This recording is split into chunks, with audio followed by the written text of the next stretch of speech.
Welcome to the Process Breakdown Podcast, where we talk about streamlining and scaling operations of your company, getting rid of bottlenecks, and giving your employees all the information they need to be successful at their jobs. Now, let's get started with the show.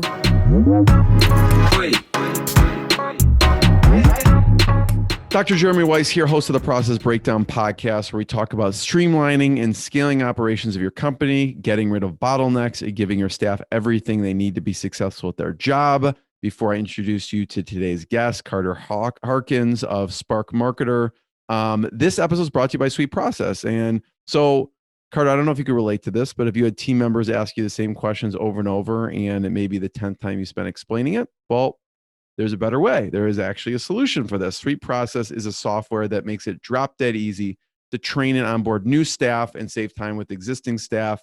And I was talking, one of the owners, Owen, not only do universities, banks, hospitals, and software companies use it, but first responder government agencies actually use them in life or death situations to run their operations. So you can use SweetProcess to document all the repetitive tasks that eat up your precious time, so you can focus on growing your team and empowering them to do the best work. You can sign up for a free 14-day trial. No credit card is required. Go to sweetprocess.com. It's sweet like candy, SWEET, process.com. I'm excited to introduce you today, Carter Harkins, who's the co-founder of Spark Marketer.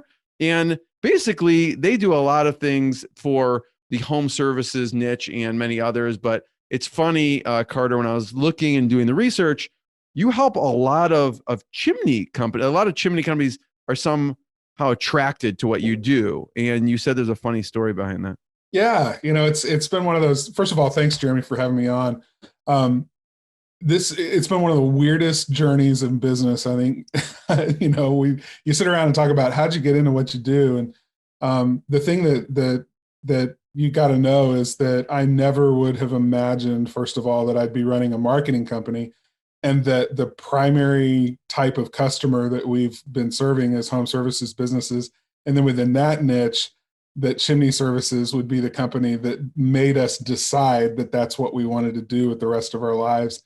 So I've got— Why chimney services? Yeah, I'm a musician by background and live here in Nashville, Tennessee.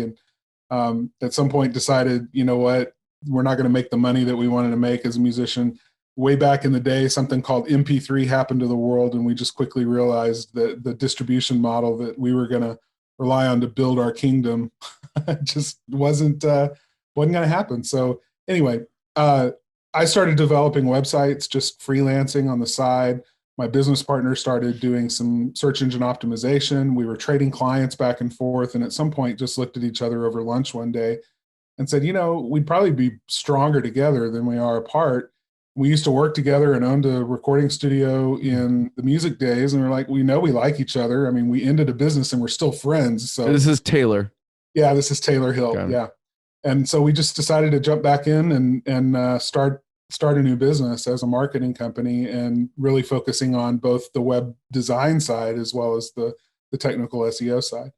And we served a lot of clients. I've done projects with Fortune 5s, and in between those big jobs, what happens is you put in a request for proposal comes in, you submit your proposal, you go through all the hoops, and then you sit there with 5 other agencies that are all waiting to see whether they're going to be the ones that get to do this massive job for this even more massive company. And as soon as you get the green light, you start hiring, and you just start bringing in people. And because it's a huge project. Yeah, big projects. So as soon as the money is, the first installment of, a down payment on the project that comes in, you just start throwing people at problems, and it gets very chaotic. There's a lot of fun and production energy in that kind of environment.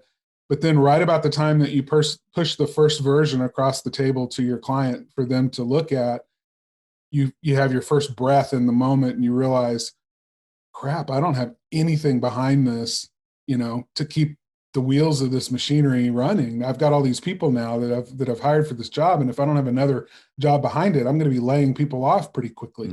So it was this cycle of a lot of peaks and valleys. Yeah, and the cash flow was a problem. So what we started doing was, in between the big jobs, we started serving smaller companies.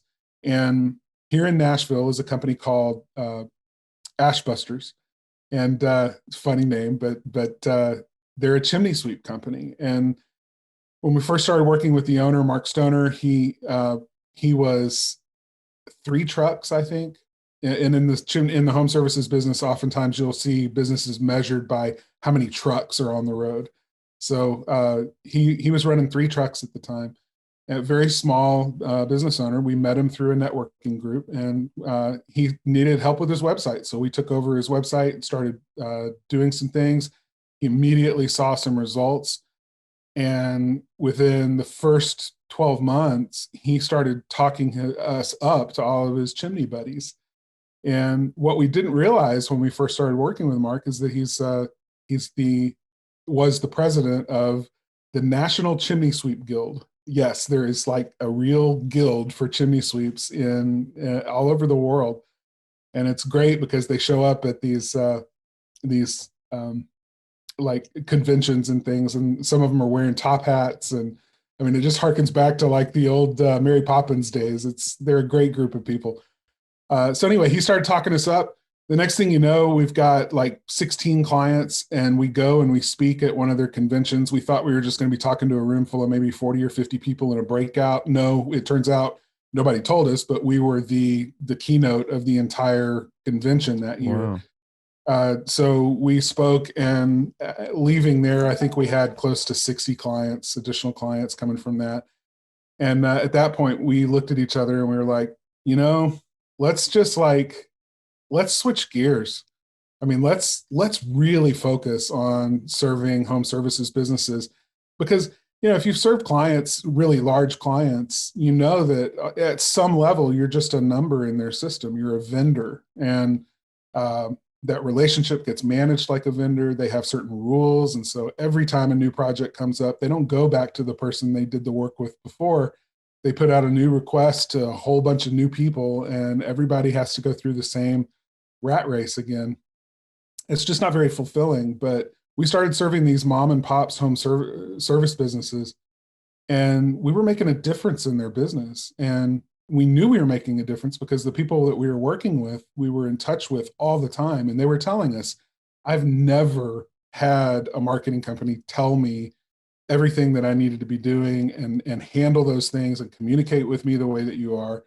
It's always, you become a partner. Yes. You become a partner. And did you come up with the name Spark Marketer before you started working, or after? Because I could totally see like a spark in a fireplace, and I don't know if that's where it came from. Or it just happens to work out that way. Yeah. Well, as a marketing company, we did a lot of market research and realized the word spark was an energetic word that was easily memorable. And so we chose it not because of the industry, but it worked out really well. That's perfect. Yeah. Yeah. Spark, chimney. Come on. That's like, so what your company does, Carter, is you will basically help them with their website, all the optimization. You can create the website or optimize it, and then you will do all the SEO around, ranking them so they get more clients in the door. Yeah, and we handle pretty much full service marketing now.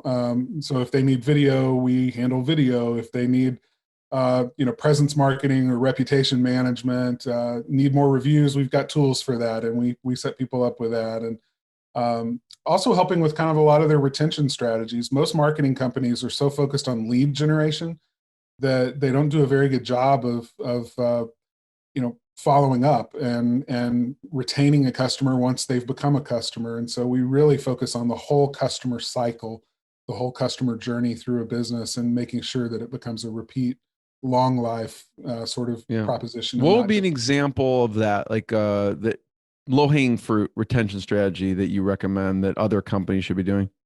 The number one thing is following up on estimates that you've provided. And this is not just unique to home services businesses, but in home services businesses, we see it probably most acutely.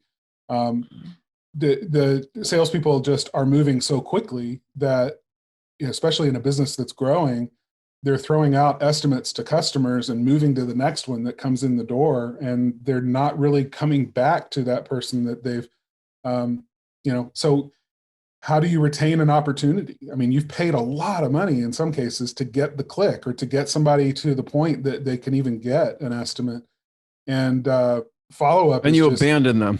They drop off the face of the earth. And I've heard salespeople justify it by saying, well, the ball's in their court. They'll get back to me if they're interested. I've got other people that are coming in the door and I got to focus on them. And there's some legitimacy to the fact that most salespeople are spread too thin, but enter into a home service business where the sales guy is often the guy who's driving the truck, who's doing the technical work in the home. And he's got so many other hats that he has to wear besides sales that follow-up is simply non-existent. So we've built tools for that, and to be able to help them do the follow-up. But then just basic things like in an air conditioning company, an HVAC company, you're going to service that company, at least twice a year, or there's the potential, once in the fall and once in the spring, as you switch your system over from heating to air conditioning. And that system needs to be maintained. So if you've sold this big unit, there's a lot of potential to continue the relationship in a contract sort of arrangement for maintenance. Yeah. And so we help companies set those up and run those so that they're constantly communicating with customers to retain their value in that relationship. What's a good follow-up, Carter? So it's sometimes I've seen good follow-up, bad follow-up. So let's say the person hasn't, for an estimate perspective, the person hasn't responded, they kind of dropped off. How do you re-engage in a nice way, but not maybe a pushy way? Yeah. So the first thing you want to know is that it should never feel like a re-engagement, like out of the blue from nowhere comes this message like, hey, it's been 6 months and we haven't talked, and just circling back kind of message. You really want to set an expectation from the beginning that if we have open business between us, of course, we're going to communicate about that. I mean, we provide world-class communication in our organization. So, building a system or having processes that everybody on your team follows to make sure that gets done is the ideal way. And it's honestly, it shouldn't be some newsletter strategy or I mean, there's a place for all of that in marketing, obviously, but if you've got a live one on the hook, like that's actually gotten an estimate for work, and they need time to consider their options and make a decision, that's not the time to send them a newsletter or some fancy HTML email. That's the time to pull out your phone and type with your thumbs and say, John, I know we've talked about a lot of options. I'm here if you need any questions answered, and I'm ready to go as soon as you are, and send it. A personalized touch. Yeah. So if you get nothing else from this, and you mentioned processes, and we're going to talk about how you discovered SweetProcess, but if you get nothing else from this conversation, it's like right now, pause it.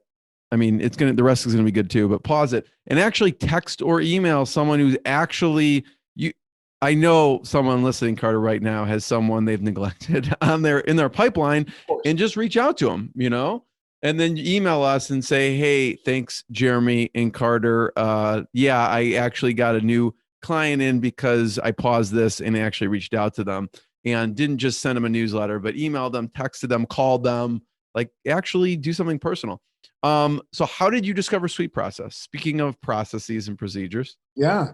So back to the chimney industry. One of the consultants that works in that industry and helps chimney businesses become more efficient, was talking with us one day, and he said, man, you guys are doing a great job for a lot of my clients, and I'd love to talk to you. And so we had him to our office and we talked with him.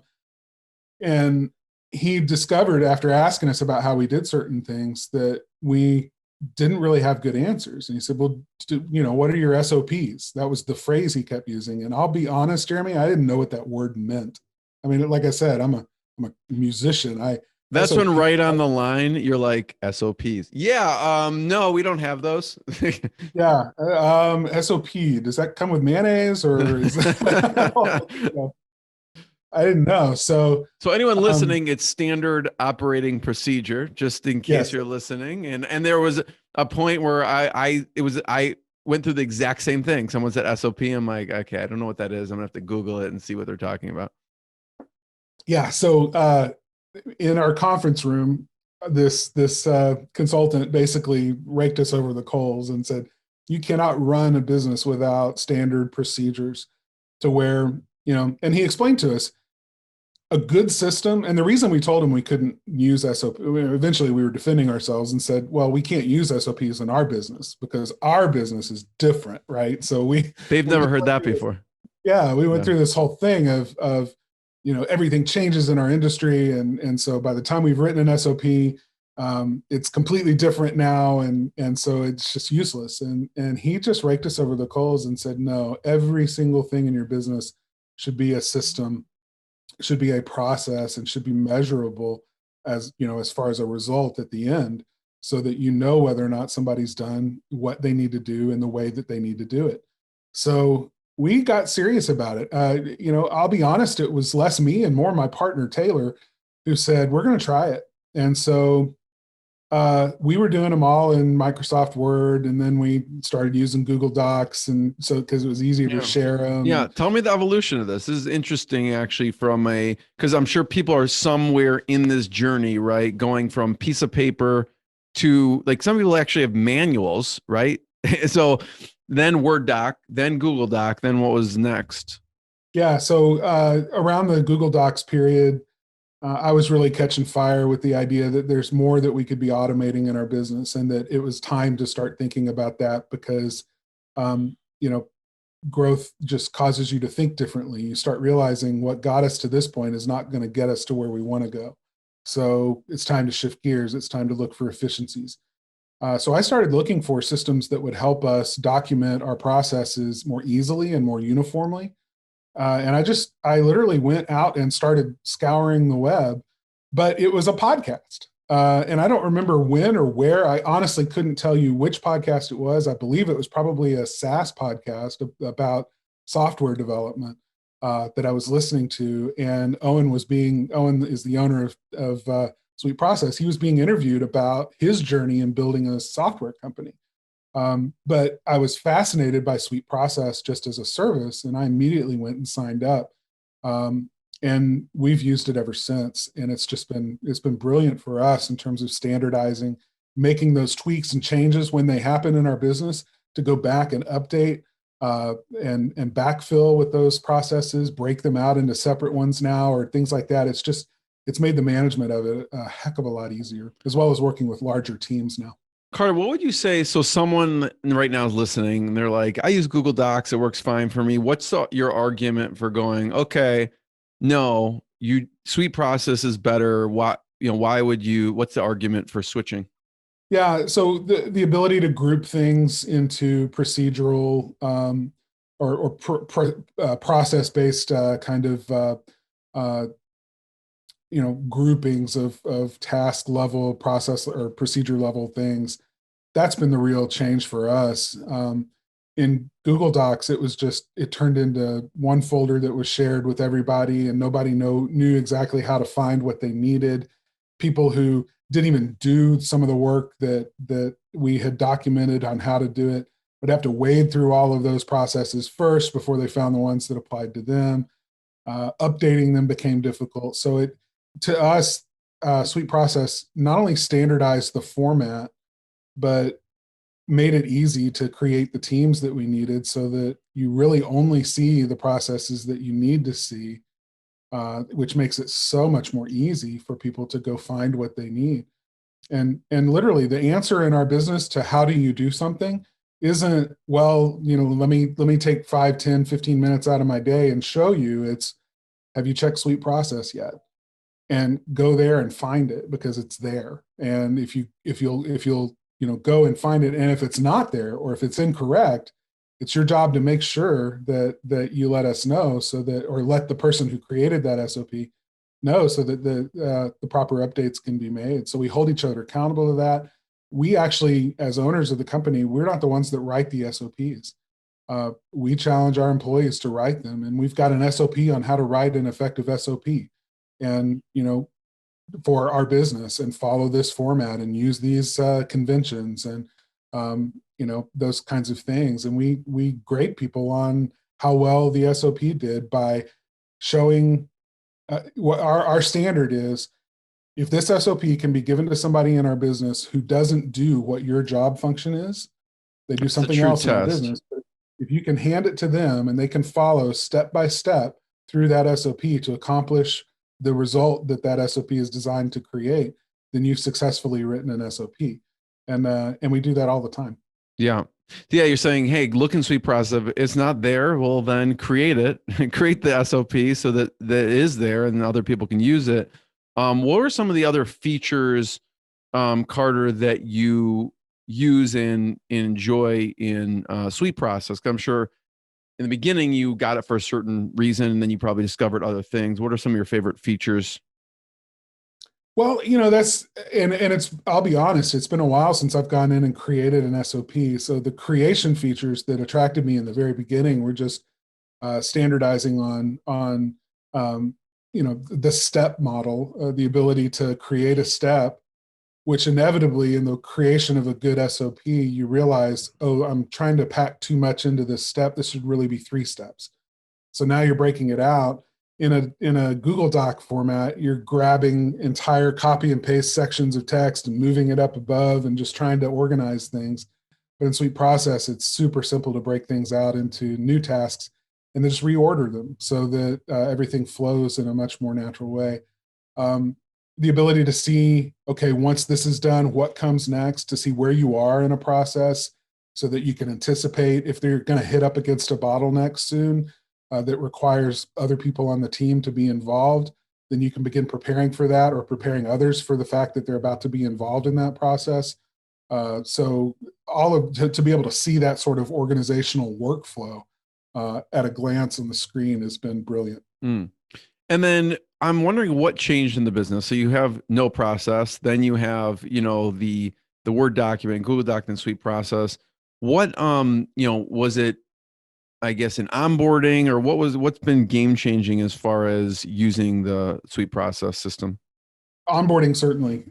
But more than that is measurability, and tying our pay structure, our bonus structure, our culture, and everything to performance measurability. And I don't know how else to say it other than when you're doing work to a standard, then you can measure against that standard.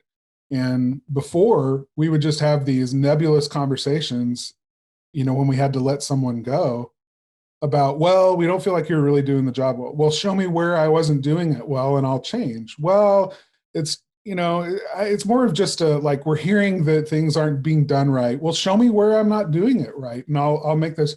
No, we've just decided we need to let you go. And so we'd let people go. And this is horrible to admit. I'm almost ashamed to say it, but there was no objectivity about when it was time. You knew it was there. You just couldn't put your finger on it because there was no couldn't help process. An employee become better. And so it's not fair to people when you can't lead them in a way that shows them, here's where you're deficient and here's how you can make that better. And now with SweetProcess, when something's done wrong, we don't have the conversation about why did you do it that way, and we don't do it that way, and the employee saying, well, nobody told me. Now we just go back to the standard procedure and say, at this step right here is where the mistake was made. You did this, but the procedure says this is what we need to do. So we can hold people more objectively accountable for performance, and we can then tie all of the other things that a business, as it grows, needs to really tie to, which is that performance indicator that this employee is doing a really good job. They deserve more pay, or they deserve a bonus this year, or whatever it is. How has it changed your day, your typical day? Well, for me, it's, as a business owner, especially the larger the company's gotten, we now have 21 employees, and so we started this back when we had, I think, 8. So started SweetProcess and started building SOPs. I would say for me, as an entrepreneur, you want to have confidence that your team is staying on the rails, right? That everything is going smoothly, that you're handing things off to employees and they're able and capable to do the job that you're asking them to do. And in the beginning, there's always this fear that that's not happening, that the things that you don't know are the things that are going to kill you and kill the business. So there's this constant feeling like you're being drawn back into the daily task level stuff to keep things running. So that's what keeps you up at night. There's a lack of confidence in the structures of your business to support growth. And I don't have that anymore.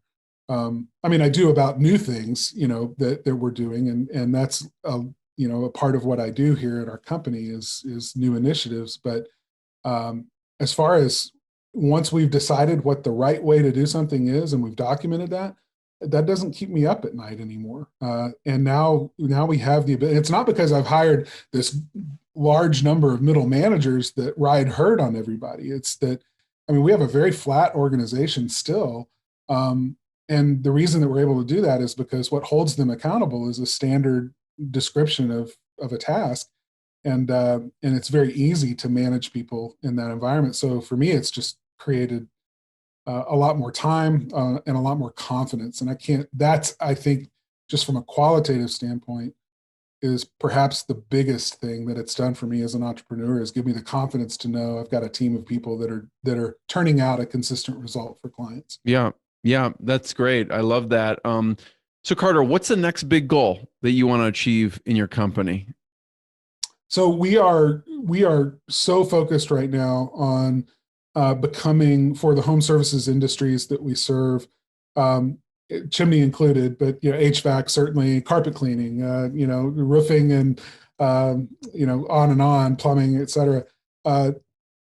There's commonalities with all of them, and what we're really concerned with doing in this new year is becoming an agency partner that is really a one-stop shop for all of them. The same confidence that I was talking about, having because of a system in our business, we want our clients to have that same confidence that comes with having a marketing partner that they know is competent and doing what needs to be done. And we really enjoy that. We're pretty choosy about who we work with, and that's because our clients should be choosy in who they work with. And so that's our real focus is scaling our business through these systems to serve more companies across the spectrum here in the United States in the home services industries. Carter, last question. First of all, thank you. I want to point people towards sparkmarketer.com. Check out your website. You can go to SweetProcess.com and check out more episodes of the podcast as well. Carter, the very next step, someone's listening. They're like, this sounds great. I need to streamline my operations. I need structure. What's the first thing or the next step you would tell someone to do? The SOP for SOPs. Yeah. I do think a system for that is important. The measure of a good system is that it creates, the way it's a good system is if the path of least resistance is actually to create the result you want, not the opposite of that, right? So a good system should be more effortless in creating the result you want than to try to create that result without the system. And so, that's ultimately what you need to do is identify for yourself what that system should look like. And I do think it's different for every business, but ultimately it comes down to a single place of knowledge that everybody can depend on for having the most up-to-date standards for the way that we do what we do here. And so spending some time to develop that or to identify that, I think is absolutely ground zero, step one. And SweetProcess, just back to that, and there's some great resources there about how to create effective SOPs. And so that was useful to us. And certain industries need to do it in a certain way, break it down to a certain level. And any kind of SOP seems to be possible with SweetProcess. Carter, be the first one to thank you. Thank you. Everyone check out SweetProcess, Spark Marketer, the podcast. Thanks again. Thanks for listening to the Process Breakdown Podcast. Before you go, quick question. Do you want a tool that makes it easy to document processes, procedures, and/or policies for your company so that your employees have all the information they need to be successful at their job? If yes, sign up for a free 14-day trial of SweetProcess. No credit card is required to sign up. Go to SweetProcess.com, sweet like candy, and process like process.com. Go now to SweetProcess.com and sign up for your risk-free 14-day trial. Hi, this is Owen, the CEO and co-founder here at SweetProcess. If you've enjoyed listening to this podcast interview, actually, you know what I want you to do? Go ahead and leave us a 5-star review on iTunes. That way we get more people aware of the good stuff that you get here on this podcast. Again, go on to iTunes and leave us a 5-star review. Looking forward to reading your review. Have a good day.